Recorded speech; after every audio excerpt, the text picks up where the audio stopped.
ಇವತ್ತು ನಮ್ಮ ಅತ್ತಮ್ಮ ಹೇಳಿದ್ದೊಂದು ಮಾತನ್ನ ನೆನೆಸ್ಕೊಂಡೆ ನಾನು. Flash back. ಲಕ್ಕಿ ಕಾರ್ಚಿಕಾಯಿ ಪಲ್ಯ ತಿಂದಿದ್ದೇನೋ? ಇಲ್ಲ ಅತ್ತಮ್ಮ, ಏನದು? ಅದ್ರ ಜೊತೆಗೆ ಜೋಳದ ರೊಟ್ಟಿ ಮಾಡಿಕೊಡ್ತೀನಿ ಬಾರೋ, ಚೆನ್ನಾಗಿರುತ್ತೆ.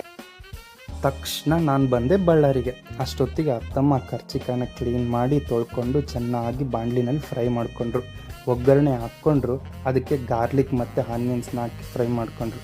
ಆಮೇಲೆ ಈ ಕರ್ಚಿಕಾಯಿ ಹಾಕ್ಕೊಂಡು ಚೆನ್ನಾಗಿ ಅದನ್ನು ಫ್ರೈ ಮಾಡಿ, ಆಮೇಲೆ ಅರಿಶಿನ ಪುಡಿ, ಉಪ್ಪು, ಸಾಂಬಾರು ಪುಡಿ, ಬೆಲ್ಲ, ಕಡಲೆ ಪುಡಿ, ಚಿಲ್ಲಿ ಪೌಡರ್ ಎಲ್ಲ ಮಿಕ್ಸ್ ಮಾಡಿ ಕರ್ಚಿಕಾಯಿ ಪಲ್ಯ ಅಂತ ರೆಡಿ ಮಾಡಿದ್ರು. ನೆಕ್ಸ್ಟ್ ರೊಟ್ಟಿ ಮಾಡೋಕ್ಕೆ ಶುರು ಹಚ್ಕೊಂಡ್ರು. ಅಲ್ಲಲ್ಲ, ರೊಟ್ಟಿ ಬಡಿಯೋಕ್ಕೆ ಶುರು ಹಚ್ಕೊಂಡ್ರು. ಯಪ್ಪ, ಅಥೆಂಟಿಕ್ ಜೋಳದ ರೊಟ್ಟಿ ಫ್ರೆಶ್ಶಾಗಿ ಮಾಡಿಕೊಟ್ರು. ತಿನ್ನಿ ಅಳಿ ಅಂದರೆ ಅಂತೇಳಿ ಪ್ಲೇಟಿಗೆ ರೆಡಿ ಮಾಡಿಕೊಟ್ರು. ಅಷ್ಟೇ ಕಣ್ರಿ, ನಮ್ಮ ವೀಕೆಂಡ್ ಫ್ಲೇವರ್ಫುಲ್ ಆಗಿಬಿಡ್ತು. Congratulation brother. ಇಂಥ ಹಲವಾರು ಕಂಟೆಂಟ್ ಅಂತೂ ಬರ್ತಾ ಇದೆ. ಫಾಲೋ ಮಾಡೋದು ಮಾತ್ರ ಮರಿಬೇಡಿ ಆಯಿತಾ?